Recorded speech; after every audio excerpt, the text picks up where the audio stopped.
ya es obsoleto. Ah, claro que sí, Corina. Ahorita vamos a ver. Y aquí les he dio el folleto que yo les he hablado a ustedes, que lo tiene ahí el Ministerio del Trabajo. Pero hablemos del adulto mayor. Adulto mayor. ¿A qué edad consideran ustedes adulto mayor a alguien? Escriban. 70, 60. Tampoco, Víctor. 60. 65, Lic. ¿Saben por qué es interesante? Porque hasta el día de hoy teníamos nosotros nuestro propio criterio. Ahora vamos a ver qué dice la ley. ¿Qué dice la ley? Ahí estamos. Vamos a ver qué dice la ley. Adulto mayor. Quiero que veamos el decreto 85/2005 del Congreso de la República, que se llama Ley de Protección para Personas de la Tercera Edad. Veamos qué dice el artículo 1 y el 3. En el 3 está la definición. Pues ustedes escuchan la palabra en Guatemala anciano como que fuera discriminatorio. No, la palabra anciano como tal es una palabra que está escrita en la ley y adulto mayor. Entonces vamos a ver a partir de qué edad ya somos adultos mayores. Vamos a ver, por favor. Veamos qué dice el artículo 1 y el 3. ¿Quién nos lo lee? ¿Se gusta yo, licenciado? Por favor.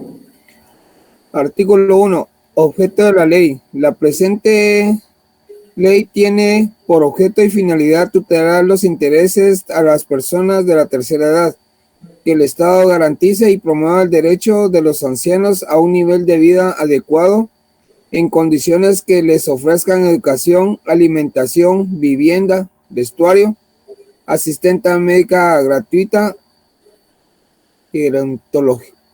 Perdón, licenciado, casi no leo. Gerontológica integral, algo así, licenciado, disculpe. Sí.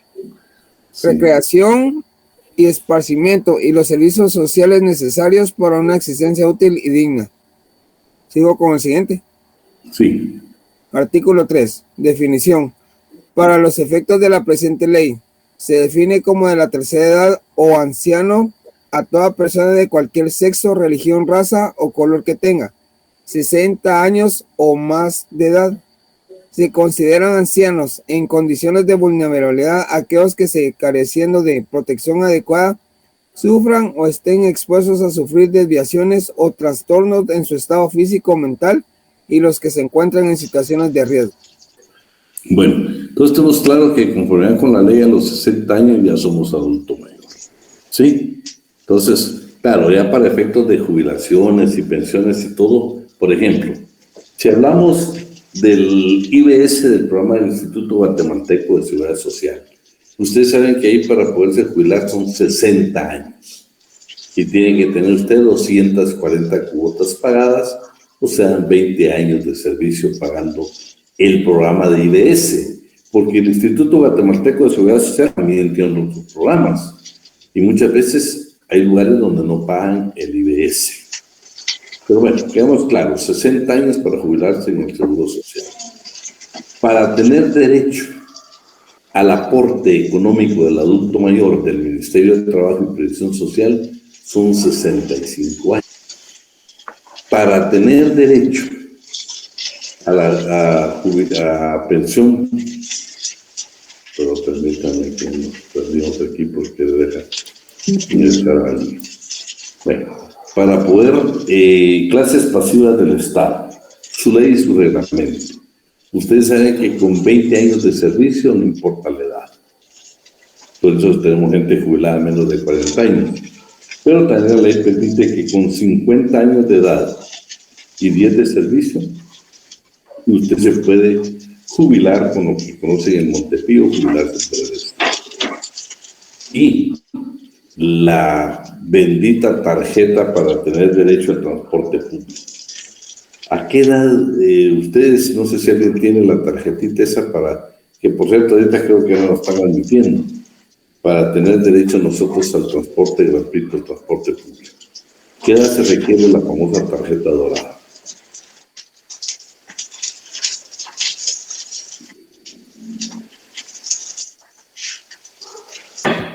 Mi mamá cuando estaba viva, se la dieron como a los 63 más o menos, Lick. Yo tengo duda, porque fíjense que yo la quise tramitar, pues yo saben que tengo más de 60 años.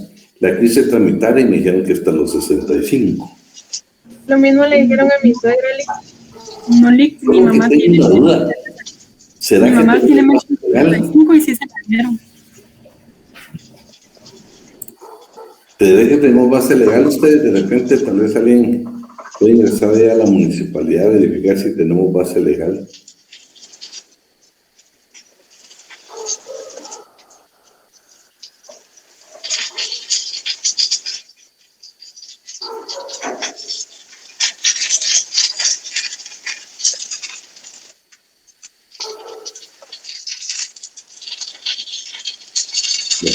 Dejo esa inquietud ahí. Entonces ya estamos claros con esta definición, ¿sí? Vamos a la siguiente garantía. Protección y fomento del trabajo de ciegos, minusválidos y personas con deficiencias físicas, psíquicas o sensoriales. Así lo dice este inciso M de la Constitución, artículo 102. El decreto 135-96 del Congreso de la República se refiere a la Ley de Atención a Personas con Discapacidad. Y para eso, por ejemplo, quiero que alguien me lea el artículo 2, inciso B, y el artículo 3. Artículo 2, inciso B. Los objetivos de la presente ley son los siguientes. B. Garantizar la igualdad de oportunidades para las personas con discapacidad en ámbitos como salud, educación, trabajo, recreación, deportes, cultura y otros. Artículo 3. Definición. Se considera como discapacidad cualquier deficiencia física, mental o sensorial congénita o adquirida que limite sustancialmente una o más de las actividades consideradas normales para una persona. Bueno, fíjense pues, el artículo 2, inciso B, habla exactamente de igualdad de oportunidades. En el 3 pues, tenemos una definición, ¿va? Es una definición, ¿sí? Quienes se consideran con personas con discapacidad. Y vamos a comenzar un poquito a practicar ese tema. Luego, para evitar la discriminación, veamos qué es el artículo 35. Por favor.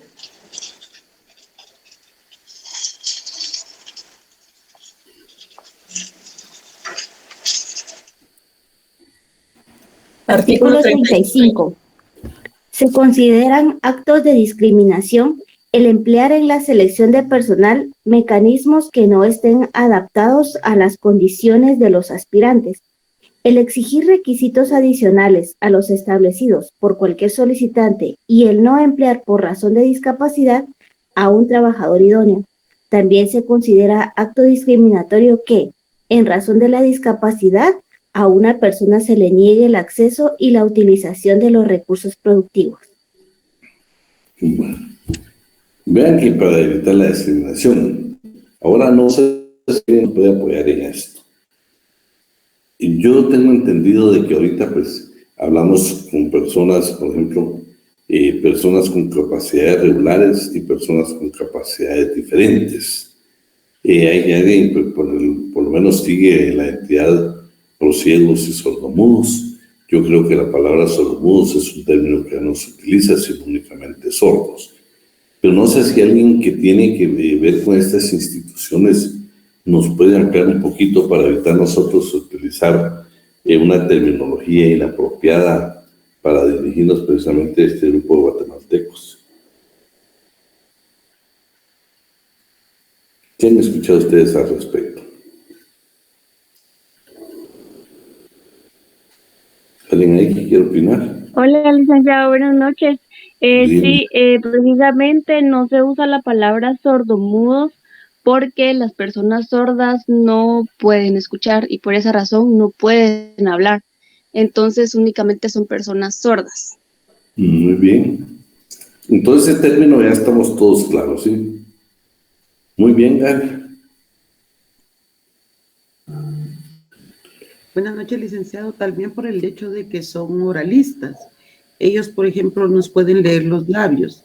Ellos nunca han escuchado sonidos, no pueden unir palabras, pero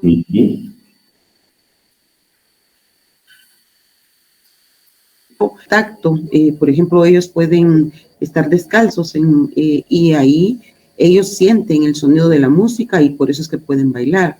Y si ellos aprenden a hablar, expulsan sonidos que son muy similares a los de nosotros, pero se escucha una diferencia, pero ellos sí nos comprenden los labios, por eso es que ellos no son mudos, sino que solo son sordos.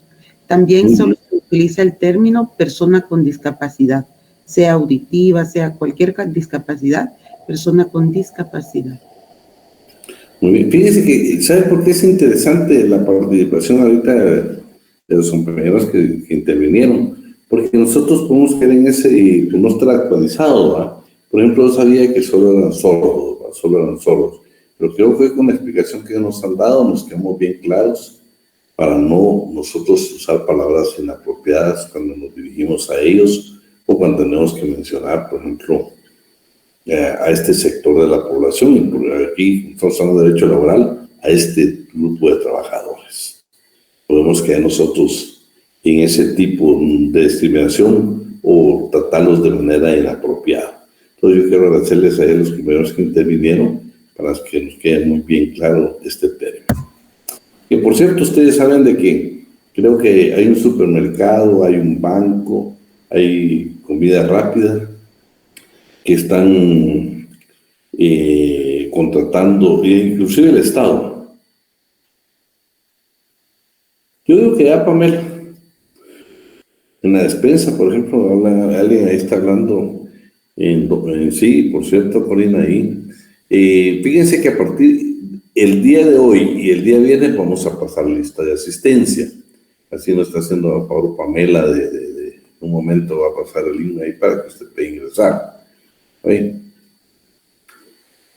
Bueno, entonces vamos a seguir con el siguiente tema.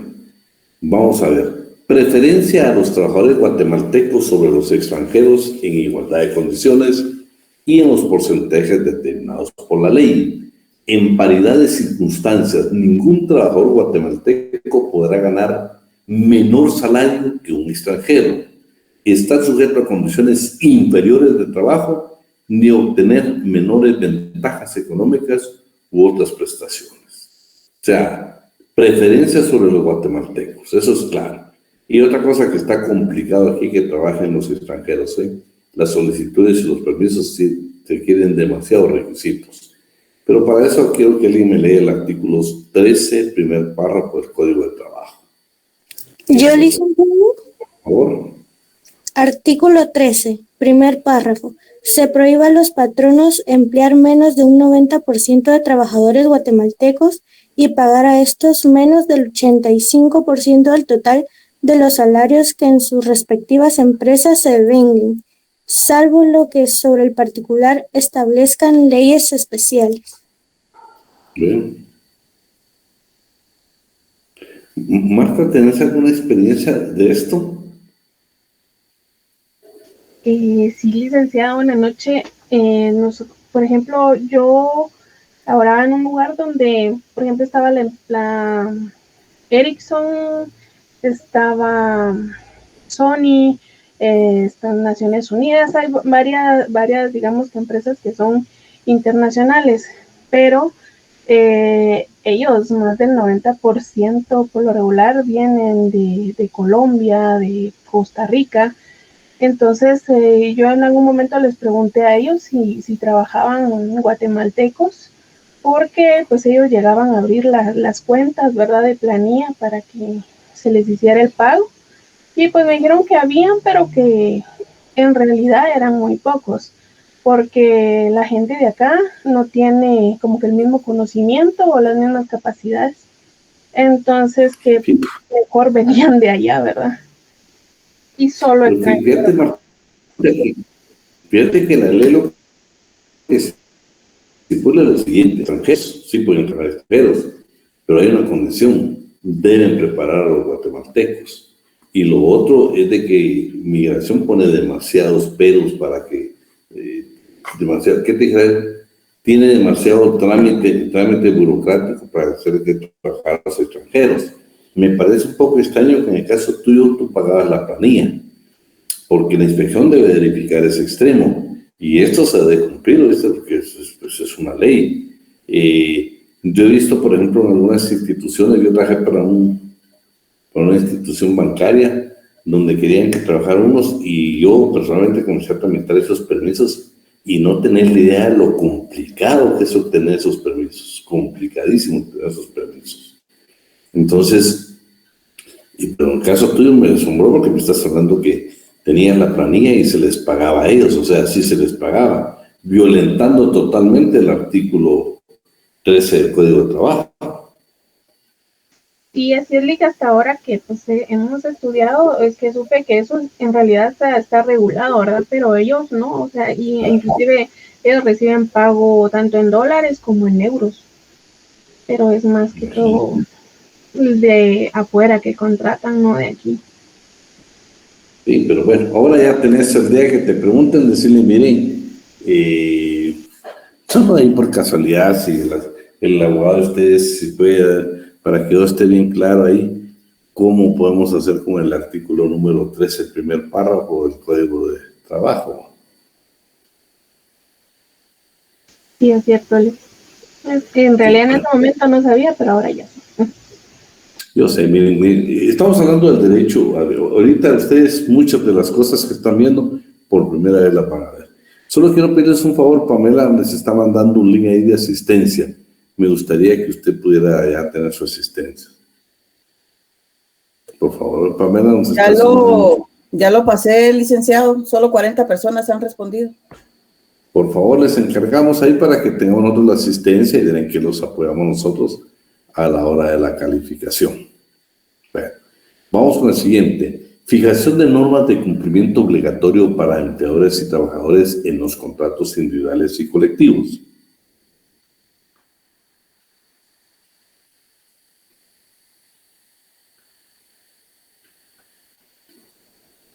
Está en el chat de la clase, Andy.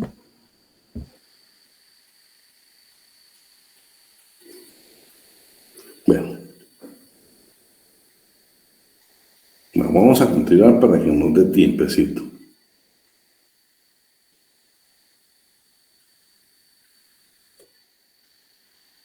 Entonces vamos a hablar ahorita esta parte. Entonces, en el Código de Trabajo, en el cuarto considerando inciso D, encontramos que es indispensable enfocar ante todo la posición económica de las partes, hablando que el derecho laboral es un derecho realista y objetivo. El contrato de trabajo vamos a encontrar su definición en el artículo 18, primer párrafo. Vamos a ver para que todos participen, hay quienes no participan. Vamos a ver ahorita, vamos a buscar aquí, y aquí tengo el listado. ¿Estás por ahí, Cristian Cardona? Sí, dígame. Tenés ahí lo que está en pantalla, artículo 18, primer párrafo. Sí, licenciado, lo leo. Por favor. El artículo 18, ¿verdad? Sí. Primer párrafo. Contrato individual de trabajo, sea cual fuere su denominación, es el vínculo económico jurídico mediante el que una persona, entre paréntesis, trabajador, queda obligado a prestar a otra patrono sus servicios o a ejecutar una obra personalmente bajo la dependencia continuada y dirección inmediata o delegada de esta última a cambio de una atribución de cualquier clase o forma. Bueno, entonces estamos ahí para que nos quede la definición grabada.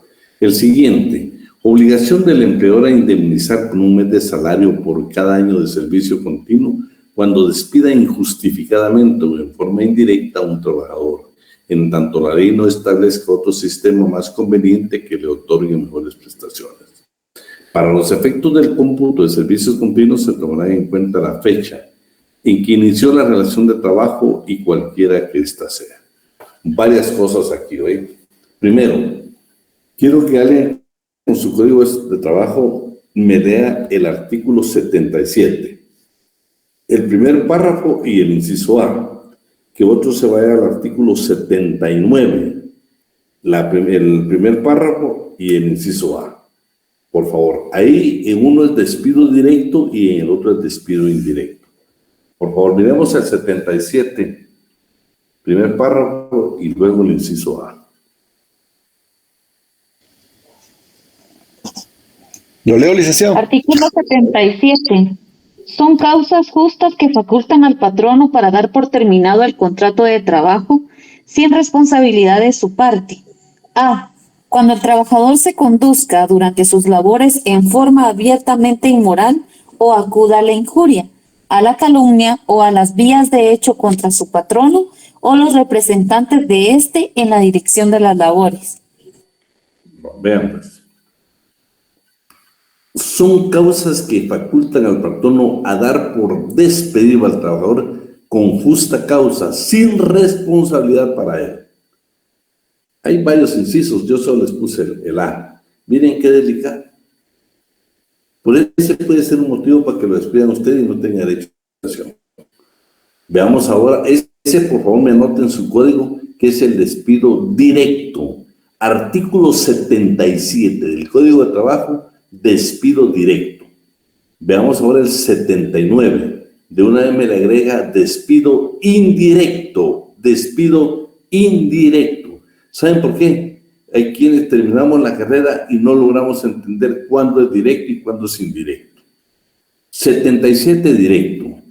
79 indirecto. Alguien que me lea el primer párrafo del inciso A. Yo, licenciado. Por favor. Artículo 79. Son causas justas que facultan al trabajador para dar por terminado su contrato de trabajo sin responsabilidad de su parte. Inciso A. Cuando el patrono no le pague el salario completo que le corresponda en la fecha y lugar convenidos o acostumbrados. Quedan a salvo las deducciones autorizadas por la ley. Bueno, si se dan cuenta aquí, nosotros los trabajadores nos vamos a dar por despedido porque el patrón está incumpliendo con la forma de pago, en la fecha de pago, en el lugar de pago y las condiciones de pago. O sea, por supuesto hay más incisos, pero me le agregan al 79 despido indirecto. ¿Sí? Adicionalmente, bueno, ya leímos la obligación, solo déjenme ver, aquí está. Veamos estos dos artículos, el 80 y el 82, por favor. ¿Quién nos apoya ahí?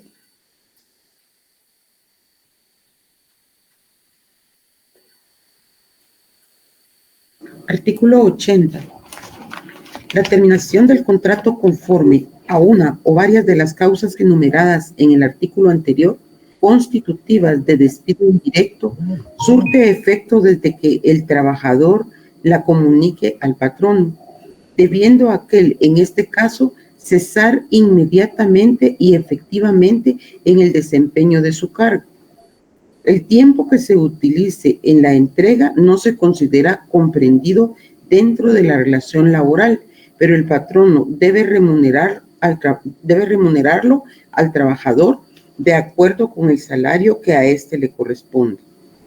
En el supuesto anterior, el patrono goza del derecho de emplazar al trabajador ante los tribunales de trabajo y previsión social y antes de que transcurra el término de prescripción con el objeto de probarle que abandonó sus labores sin justa causa.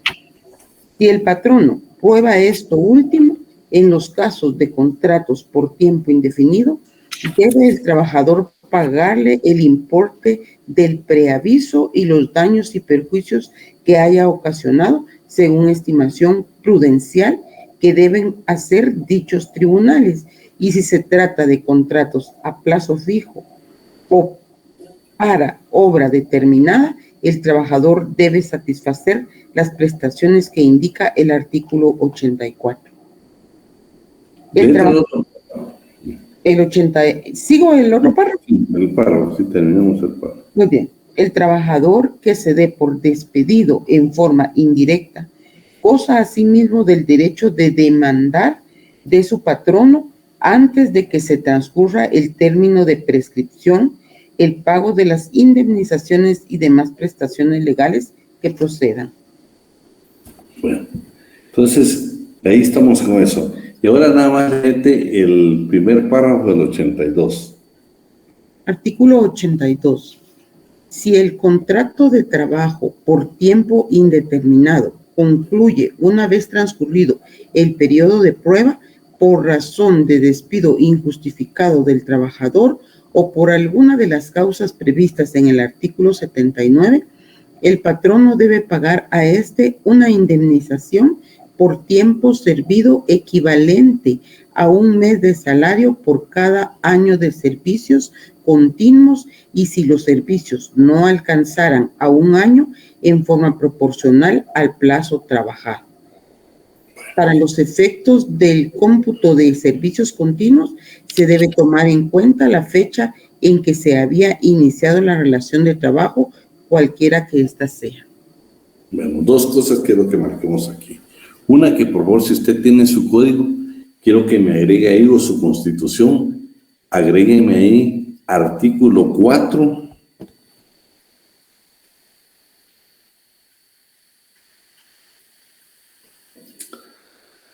De la ley de bonificación anual para trabajadores del sector privado y público.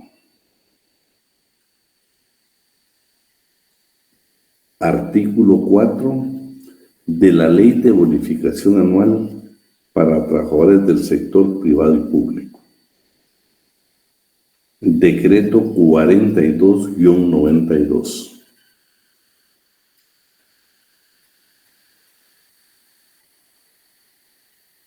Decreto que dijo, perdón, Elic. Decreto 42-92.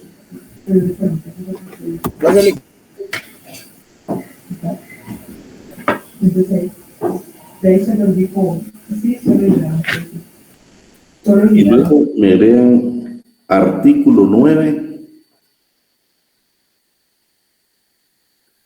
de la ley reguladora del aguinaldo.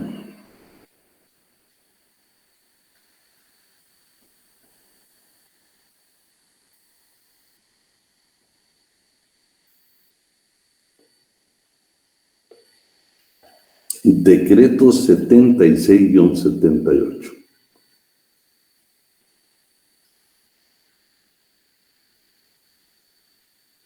Perdón, Elic, decreto que dijo de último, perdone. Decreto 76-78. Gracias, Elic, perdón. Bueno, nos vamos a la siguiente. Estaré por ahí, Christopher Morán.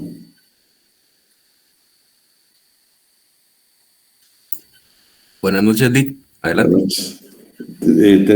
¿Puedes ver lo que está en pantalla en amarillo? Sí, sí. Por favor, si me lo puedes leer. Claro.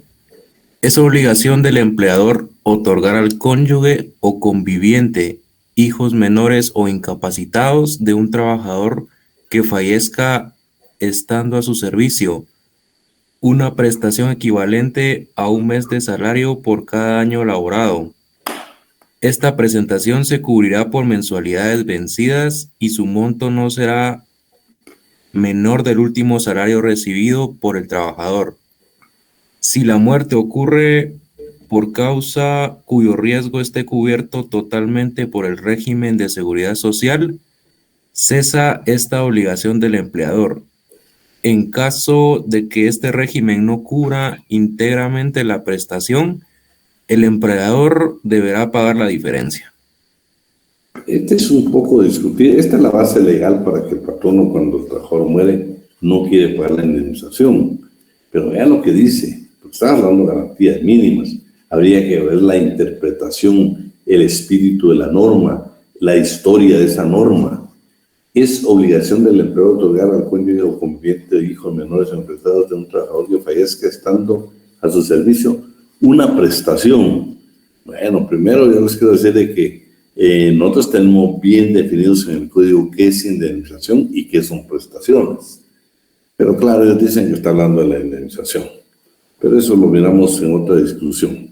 Yo tengo mi criterio ahí bien definido. Fíjate que, Daniel, ahorita vamos a ver, eso dice la Constitución, pero fíjate que ha sido superada, ¿verdad? Ha sido superada. Oíme, Daniel, vea lo que dice el artículo 85. O sea, el artículo 85. Son causas que terminan los contratos de trabajo por cualquiera que sean la sin responsabilidad para el trabajador y que tengan los derechos de este o de sus herederos o concubina para reclamar y obtener pago de las prestaciones o indemnizaciones que puedan corresponderle. Ahorita, Carlos, espérate, solo vamos a terminar aquí. Herederos que pago prestaciones de indemnización que puedan corresponderles en virtud de los dados presente código por disposiciones especiales o las contengan los reglamentos emitidos por el Instituto Guatemalteco de Seguridad. Vean, aquí sí habla bien clarito. Habla del pago de prestaciones o indemnizaciones. Muerte del trabajador, en cuyo caso, si éste en el momento de su deceso no gozaba de la protección de dicho instituto o si sus dependientes económicos no tienen derecho a los beneficios correlativos por algún motivo, la obligación del patrón no la es de cubrir a dichos dependientes el importe por cada año de servicio. ¿Alguien se le encendió por ahí el micrófono? Bueno. Luego, por lo que me preguntaste, mira qué interesante es. Si el trabajador hubiera fallecido, su cónyuge, o sea, la persona que está viva, sus dependientes menores, representados como corresponde, sus hijos mayores o sus padres, en ese orden excluyente. ¿Oí lo que dice? En ese orden excluyente. O sea, si usted es la esposa, le va a tocar a ellos. Si hay hijos menores y representados, le va a corresponder a eso. Si hay hijos mayores, a ellos. Y si no, a los padres. Son excluyentes. O sea, si no está uno, le corresponde al otro. Eso es lo que dice el 77 bis. Pero lo que más me agrada a mí, el 77 bis dice, sin necesidad de declaratoria de herederos o radicación de la mutual. De conformidad con la ley, no tenemos que estar radicando intestados para que nos paguen las prestaciones e indemnización de un trabajador fallecido.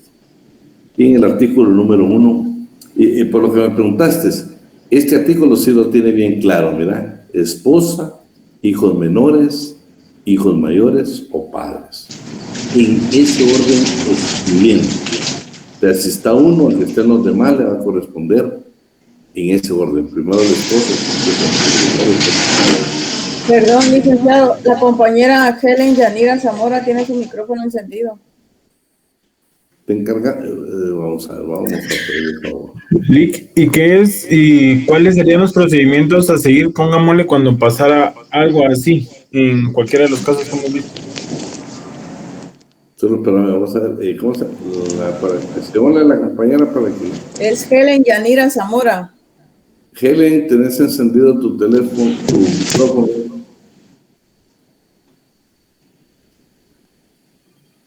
¿Ya?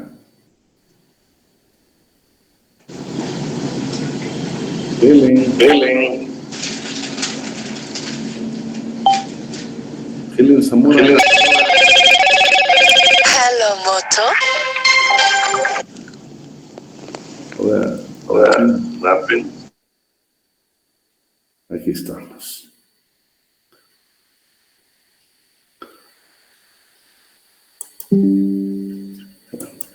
Solo quisiéramos, si quieren, vamos a terminar aquí para que nos quedemos ahí por la hora, que si no se nos va a ir. Entonces, ya aquí, pues, este decreto, el 23-79, es exclusivamente para el caso de fallecimiento del trabajador. Ese decreto, si lo tienen, es un poco antiguo, no está actualizado, yo creo que hay que actualizarlo muchísimo ahí. Lo que me interesa aquí es, ¿alguien lo puede leer, por favor, para que nos quede grabado? Artículo 1. En caso de fallecimiento de un trabajador al servicio de empresas del sector privado, su cónyuge o conviviente, hijos menores o incapacitados, en este orden, tienen derecho a percibir del patrono, además de las prestaciones contenidas en el inciso 19 del artículo 114 de la Constitución Política de la República. Actualmente se encuentra regulado en el inciso P del artículo 102. Las vacaciones, aguinaldos o salarios pendientes de pago al momento del fallecimiento, sin más trámite que los señalados en la presente ley. No.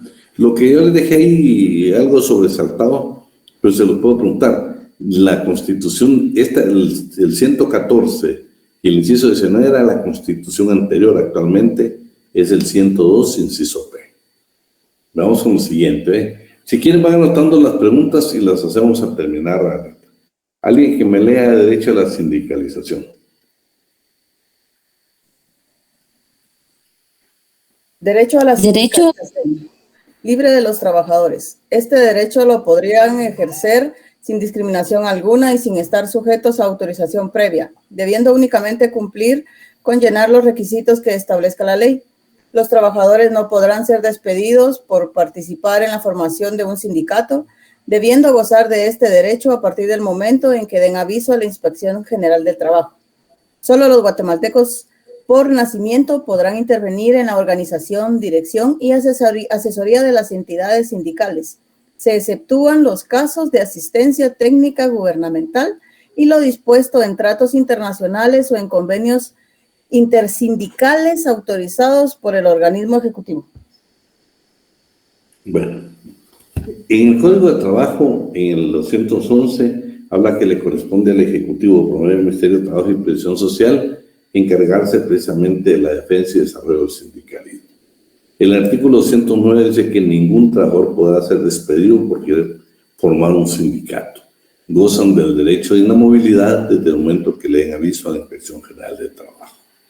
Y el convenio 87 de un convenio internacional de la Organización Internacional del convenio, el convenio 87 que es de la Organización Internacional del Trabajo, que es el convenio sobre libertad sindical y protección del derecho de sindicación, está ratificado por Guatemala. Vamos con el siguiente inciso. Establecimiento de instituciones económicas de previsión social en beneficio de los trabajadores que otorguen prestaciones en todo orden, especialmente invalidez, vejez y sobrevivencia. Acá, por ejemplo, en los 174 lo que dice es que el Ministerio de Trabajo y Previsión Social y el Instituto Guatemalteco de Seguridad Social son los encargados de la previsión social. Y también el 295 del Congreso de la República, este decreto, es la ley orgánica del Instituto Guatemalteco de Seguridad Social. Y el artículo que yo les enseñé ahí es exactamente donde se crea el instituto. Si quieren, para esto solo quiero tocar dos temas. Uno es, por ejemplo, un establecimiento de institución económica. El Banco de los Trabajadores fue creado precisamente con esa finalidad. Poco a poco, pues, se ha abierto un banco comercial como todos, pero si ustedes logran hablar con sus abuelos, por ejemplo, se van a dar cuenta, o con la gente adulta, que hubo un tiempo donde todos los trabajadores tenían acciones, o la mayoría de trabajadores, o un grupo de trabajadores tenía acciones en el Banco de los Trabajadores, que hasta el día de hoy son válidas, Este trabajo inicialmente se hizo para los trabajadores. Guatemala estaba inmerso en un contexto internacional y le ofrecieron a Guatemala hacer las primeras acciones solidaristas. Quien estaba encargado del despacho en ese entonces trajo inclusive a costarricenses a que venían a practicarle a los empresarios sobre acciones solidaristas. Algunos participaron, pero dice que este militar tomó el dinero y lo que hizo fue la creación del Banco de los Trabajadores. O sea, cuando ustedes leen cómo se inicia el Banco de los Trabajadores, se van a dar cuenta que ahorita vamos a ver, ahorita solo quiero terminar con esto. Ahí fue la creación, que era una institución económica exclusivamente para la clase trabajadora. Y en cuanto a previsión social, pues tenemos lo que hemos hablado. La ley de clases activas del Estado, que también las hay municipales, también está el retiro, los empleados municipales tienen su propio retiro. Está, por ejemplo, la universidad tiene su propio retiro. Entonces vamos a encontrar el seguro, tenemos el Montepío y el famoso IBS del Instituto Guatemalteco de Seguridad Social. Veamos el siguiente, el S. ¿Alguien que me lo lea?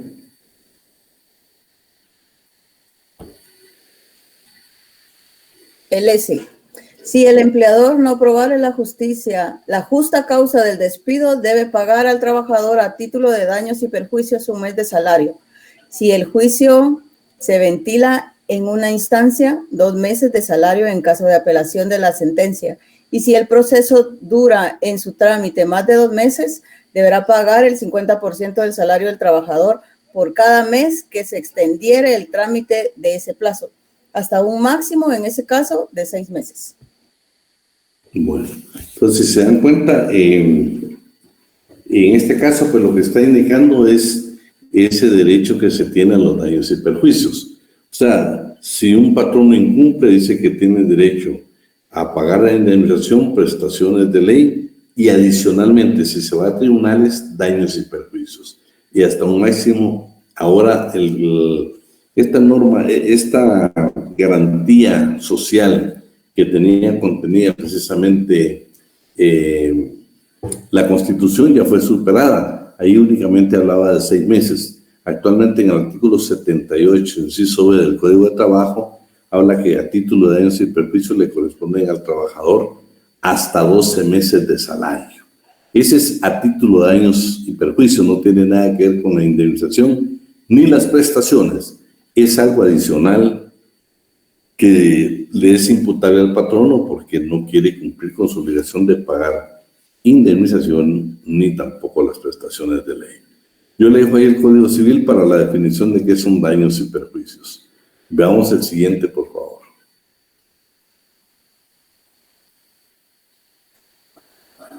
¿Lo leemos? Inciso T. El Estado participará en convenios y tratados internacionales o regionales que se refieren a asuntos de trabajo y que concedan a los trabajadores mejores protecciones o condiciones. En tales casos, lo restablecido en dichos convenios y tratados se considerará como parte de los derechos mínimos que gozarán los trabajadores de la República de Guatemala. Bueno, aquí, por ejemplo, ya queda el 183, inciso K, inciso de la Constitución Política de la República de Guatemala, dice funciones del presidente de la República, someter a consideración del Congreso su aprobación y antes de su ratificación los tratados y convenios de carácter internacional. Y luego pues se refiere concretamente a otras circunstancias. En el O dice dirigir la política exterior y las relaciones internacionales, celebrar, ratificar y denunciar tratados y convenios de conformidad con la Constitución. Y en el inciso A del artículo 20 del Código de Trabajo dice que en un contrato de trabajo no solo se obliga lo que dice el contrato, sino también lo que digan los tratados y convenios ratificados por Guatemala. El 211 dice que el organismo ejecutivo por medio del Ministerio de Trabajo y Previsión Social tomará todas las medidas apropiadas para proteger el libre ejercicio del derecho de sindicalización de conformidad con la Constitución Política de la República de Guatemala, los tratados y convenios internacionales de trabajo ratificados por Guatemala. Hasta ahí lo vamos a dejar. Hoy sí miremos las preguntas.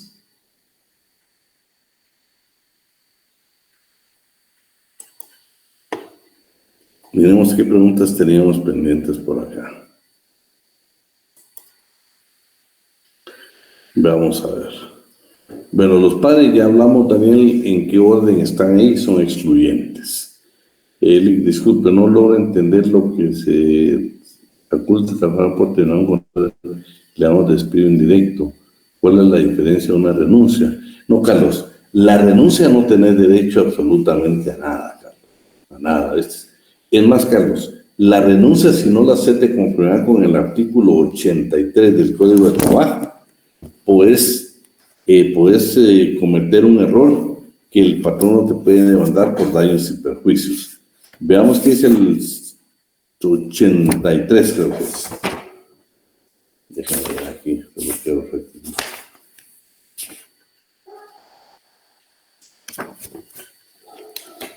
Sí, alguien que se lea el 83. ¿Del Código de Trabajo, licenciado? Sí, por favor. Obligación del trabajador a dar previo aviso. Artículo 83.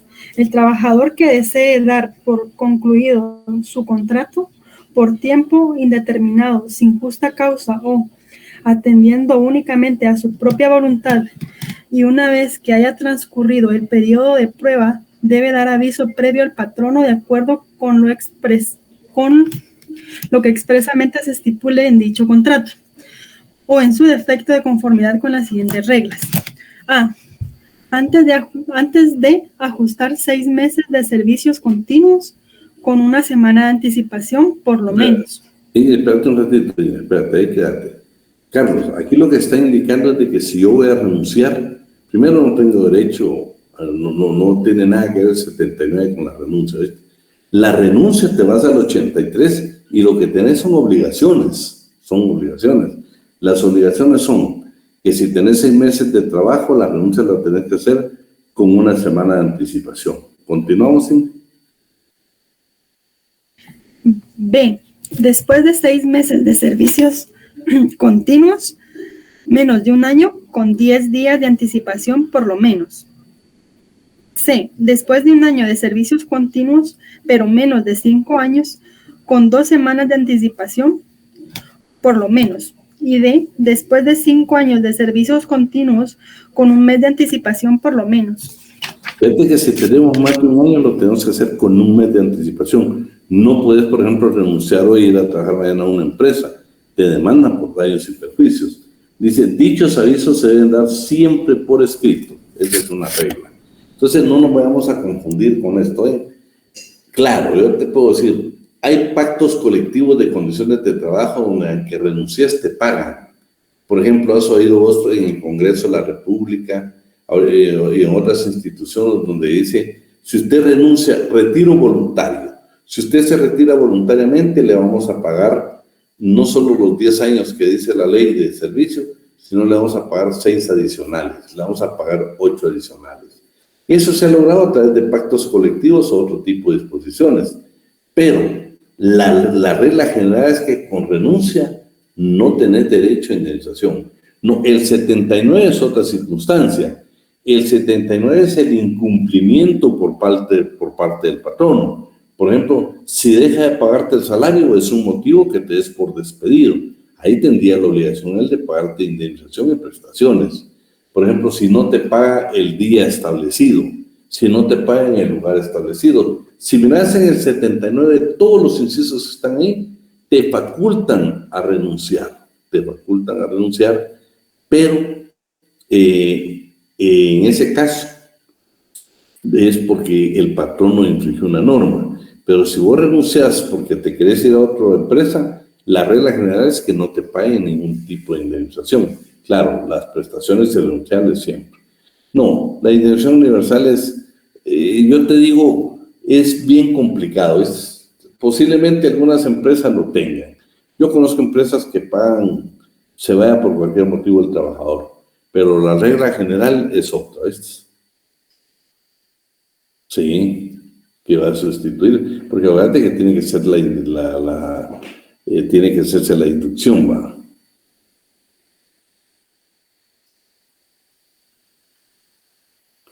Lo que pasa no es tanto eso, Víctor, sino que, de hecho, si leete todo el 83, fíjate que durante todo ese proceso de entrega del cargo, inclusive no se va a entender como parte de la relación laboral. Te lo tienen que pagar, pero no lo van a entender como parte de la relación laboral. No, la renuncia, yo te digo, la tenés que hacer de conformidad con la tabla que vimos. Dependiendo del tiempo que tenés de trabajo, así debes de presentar la renuncia. Sí, claro, Corina, eso es lo que ellos tienen que hacer. Bueno, Oscar, te quiero decir de que el Código de Trabajo lo vas a aplicar supletoriamente, ¿ves? Cuando no tengamos una norma en el Estado, vamos a aplicar. En el Estado, dependiendo de dónde trabajes. Acuérdate que las entidades autónomas tienen sus propias disposiciones en materia de trabajo, pero el Estado en general es la Ley de Servicio Civil y su reglamento.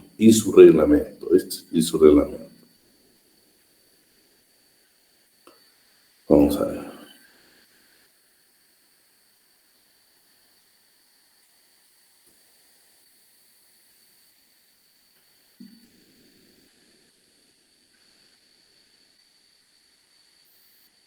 lo que pasa,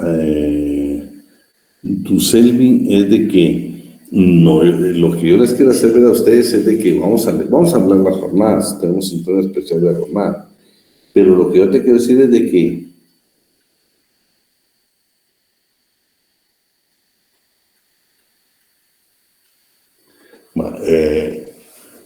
lo que te quiero decir yo con déjame ver horarios de trabajo. No, lo que pasa es que la ley, oíme, está establecido como norma internacional. O sea, trabajar más de 12 horas diarias no va a soportar el cuerpo, no lo va a soportar. Imagínate, yo por eso les indiqué a ustedes, que por cierto, ahí me deben una respuesta que no me la han dado y se la voy a preguntar en el examen. Yo les dejé un deber ahí, que me averiguaran cuántos inspectores de trabajo existen en Guatemala. Todavía no me la han contestado. Bueno, hablando de esto, de lo que tú me estás preguntando ahí, yo les dije a ustedes, verifiquen y consíguenme un contrato de trabajo de un agente de seguridad, pero un contrato de trabajo que esté registrado en la dependencia del Ministerio de Trabajo. Acuérdate que cuando se elaboran los contratos una copia se envía a la Dirección General de Trabajo. Lo importante es de que no vas a encontrar. ¿Por qué? Porque no lo hacen. O sea, yo te digo, los asesores jurídicos, los de recursos humanos de estas empresas, te dicen 24 por 24. Pero ¿tienen ellos un reglamento que diga eso? En su contrato de trabajo del trabajador dice eso. A eso es lo que yo quiero llegar. Que en ese caso, por ejemplo, yo te digo, fíjate pues, cuando miremos la jornada de trabajo vamos a ver la diagramada, que se utiliza más que todo para los pilotos del transporte. Vamos a ver la intermitente, vamos a ver continua y descontinua, que son doctrinarias pero que son aplicables. La doctrina, acuérdate que la podemos aplicar.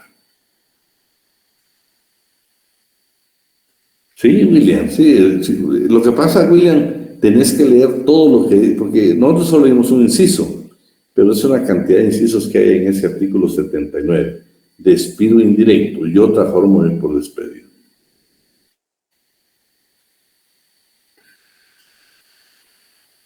Sí, el problema, miren, el problema del tiempo extraordinario, todo el mundo lo tienen que pagar más allá, la hora el patrón debe pagar más allá de lo que paga normalmente. O sea, tiene que pagar más allá. La ley dice por lo menos el 50% más de lo que significa una hora de una jornada ordinaria, o depende de tu jornada. Debe pagar por lo menos el doble. La mitad, perdón. El 50% dice la ley, para no hablar de mitad. El 50%. Licenciado, disculpe. En ese sentido, fíjese que yo tengo una duda, porque en algunos lugares lo que hacen es, por ejemplo, trabajan 12 horas, turnos de 12 horas, pero solo trabajan 4 días a la semana. Según ellos, cumpliendo con lo establecido en la ley. Sí, mira, pues, oye, la ley dice que, por ejemplo, hablamos de la jornada ordinaria, son 8 horas, ¿sí? Pero multiplicada 5 por 8. ¿Cuánto te da? 40 horas semanales. Va, oíme pues. Pero si mira, la ley dice que son 44. Entonces tendrías que ir a trabajar 4 horas los sábados. Y hay muchas empresas que así lo tienen, ¿sí? Va al mediodía, el famoso mediodía, el día sábado. Pero hay otras empresas que pactan con vos y te dicen, ¿sabe qué? Como la jornada ordinaria está comprendida de las 6 de la mañana a las 18 horas, esas 4 horas me las hace usted entre semana para cumplir con las 44 de la semana. Lo que no se permite es de que ustedes, Efraín, que un trabajador trabaje más de 12 horas diarias. O sea, no se trabaja, mire, como son 44 de la semana, pues le vamos a dar recorrido a usted lunes todo el día y de noche, martes de día y noche, hasta que llegue a las 44. Entonces no trabaja ni miércoles, ni jueves, ni viernes, ni sábado, ni domingo. No. Oíme, nadie puede exceder de 12 horas. Es que no hay cuerpo humano que lo vaya a resistir. Por eso te digo, lo delicado ¿Y por qué nunca? Yo no sé por qué nunca se atreven a hacer un reglamento exclusivamente para... Los hay, pero hay que te deben de pagar seguro, qué tipo de armas debe ser, que deben de estar registradas y todo. No, de horario, oíme, de la gente de seguridad. No es posible de que agentes de seguridad que utilizan armas los tengan con desvelo. No es posible. ¿Sabes qué sí me ha llamado la atención? No he tenido la vista, ¿viste? Ver cómo maneja, y no sé si alguien que sea agente de seguridad, agente de la Policía Nacional Civil aquí con nosotros, que nos consigue el reglamento. ¿Cómo está la Policía Nacional Civil? Que ahorita que ahí sí son turnos.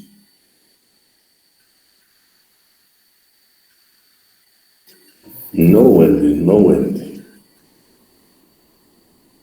Entiendo. Y otra pregunta que le tenía, licenciado. Solo quiero regresar. Fíjate que los agentes de las policías privadas, si vos mirás, es un abuso. Les pagan un salario menos del mínimo. Oíme, es uso de armas. Y lo que yo les indicaba a ustedes, se abusa con el trabajador cuando, oíme, ¿por qué el Ministerio de Trabajo no trata de verificar? Se dan los problemas, viste los últimos problemas, dijera la semana pasada un agente le dio muerte a otro. El estrés que nos vivimos es terrible, el estrés es terrible. De hecho, hay algunos puestos que es 24 por 48. Pero por eso te digo, yo lo que quiero ver es un reglamento, 24 días por 8 de descanso. Pero oíme, Glenda, 22 por 8 de descanso. Pero esos 22 días no los trabajás. Ahí estamos, mira. El sistema penitenciario tiene 8 por 8. Esa es otra historia. Pero lo que yo quiero decir es que 22 días, pero no es que trabajes 22 días. No la Policía Nacional lo que entiende es que son turnos de 6 horas. Por ejemplo, toman turno ahorita a las 2 a la medianoche y creo que entregan a las 6, descansan otras 6 horas y vuelven a tomar un turno. Y con el guardia penitenciario sería lo mismo, pero con ellos sí se van hasta de 12 horas. Porque si el guardia está en garita y hay traslados, por ejemplo, a torre de tribunales, hay personal, sigue de largo. Entonces, los 8 días de ellos a veces sí son de largo el trabajo.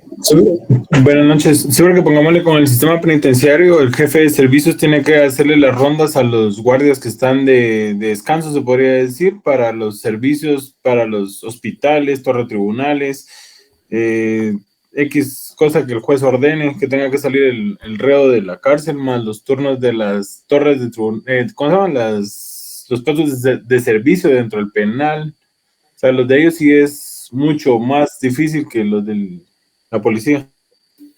Sí. Porque no hay fuerza laboral, o sea, son como 4,000 guardias divididos en 2 turnos, son como 2,000 y la relación de entre guardias y reclusos perdón por decir la palabra, pero es estúpida porque algunas veces era como que un guardia por cada 60 o 100 reos.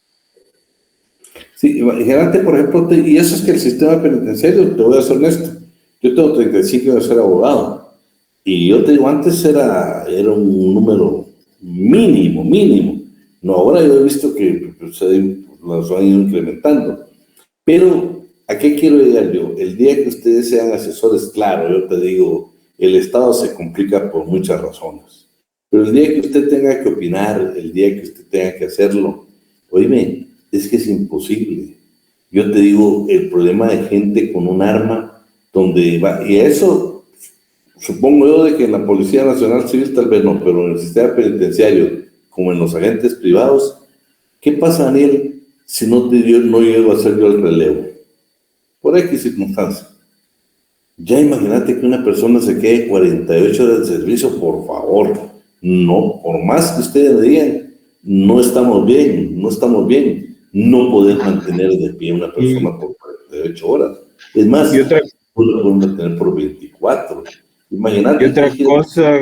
Y otra cosa que tampoco hemos dicho, pongámosle un ejemplo, son como los pilotos de las camionetas, porque si nos ponemos a pensar las horas que ellos salen, a la hora que ellos llegan, el estrés que ellos están sometidos el día a día, las extorsiones, los asaltos,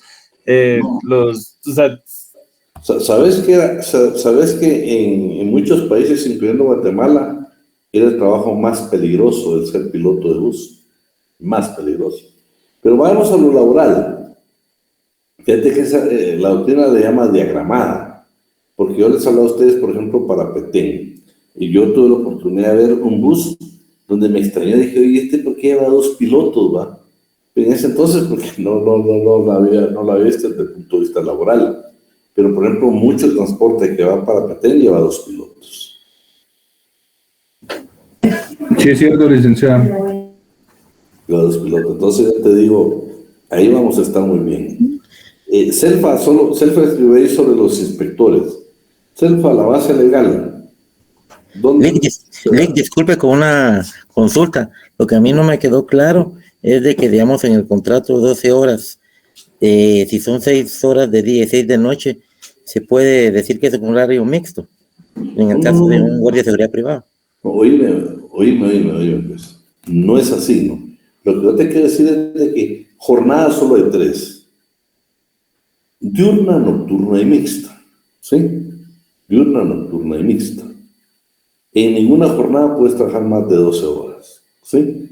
Lo que pasa es de que, por ejemplo, en la diurna, ¿va? Si vos comenzás a trabajar, mira, por tu pregunta yo la contestaría de la siguiente manera. La jornada de trabajo ordinaria diurna es de 6 de la tarde a 18 horas, ¿sí? En ese lapso vos tendrías que trabajar, ¿qué están tus horas, va? Si mucho tendrías que trabajar 1 hora, 2 horas para completar las 12 horas. ¿Va? Si te vas a la nocturna, que es de las 18 horas de un día para las 6 de la mañana del siguiente día, pero únicamente son 6 horas. Después de esas 6 horas es tiempo extraordinario. Y la mixta, si trabajas más de noche que en la jornada